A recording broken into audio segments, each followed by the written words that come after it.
ایک غریب کسان کی شادی نہایت حسین و جمیل عورت سے ہو گئی۔ اس عورت کے حسن کی سب سے بڑی وجہ لمبے گھنے سیاہ بال تھے، جن کی فکر صرف اسے ہی نہیں بلکہ ان دونوں کو رہتی تھی۔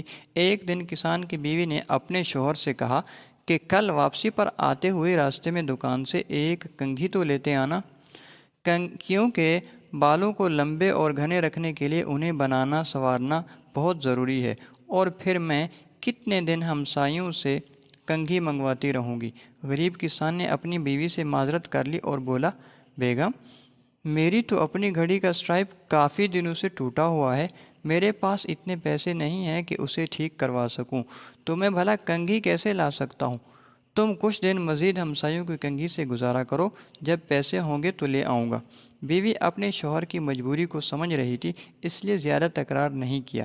کسان نے اس وقت تو بیوی کو چپ کروا دیا، لیکن پھر اندر ہی اندر اپنے آپ کو کوسنے لگا کہ میں بھی کتنا بدبخت ہوں کہ اپنی بیگم کی ایک چھوٹی سی خواہش بھی پوری نہیں کر سکتا۔ دوسرے دن کھیتوں سے واپسی پر کسان ایک گھڑیوں کی دکان پر گیا اور اپنی ٹوٹی ہوئی گھڑی اونے پونے داموں بیچی، اور اس سے ملنے والے پیسوں سے ایک اچھی سی کنگھی خریدی اور بڑی رازداری سے چھپا کر گھر کی طرف روانہ ہوا۔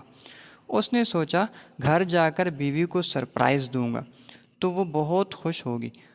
جب وہ گھر گیا تو کیا دیکھا، اس کی بیوی نے اپنے لمبے بال کٹوا دیے تھے اور مسکراتے ہوئے اس کی طرف دیکھ رہی تھی۔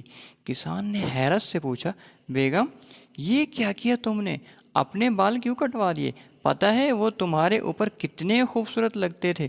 بیگم بولی، میرے سرتاج، کل جب آپ نے کہا کہ آپ کے پاس گھڑی ٹھیک کروانے کے پیسے بھی نہیں تو میں بہت افسردہ ہو گئی، چنانچہ آج میں قریب کے بیوٹی پارلر پر گئی تھی، وہاں اپنے بال بیچ کر آپ کے لیے یہ ایک گھڑی لائی ہوں۔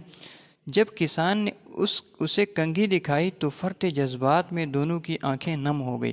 محبت صرف کچھ دینے اور لینے کو ہی نہیں کہتے، بلکہ محبت ایک قربانی اور ایثار کا نام ہے، جس میں اکثر اپنی خواہشات اور جذبات کو صرف اس لیے قربان کر دیا جاتا ہے تاکہ رشتوں کا تقدس اور احترام برقرار رہے۔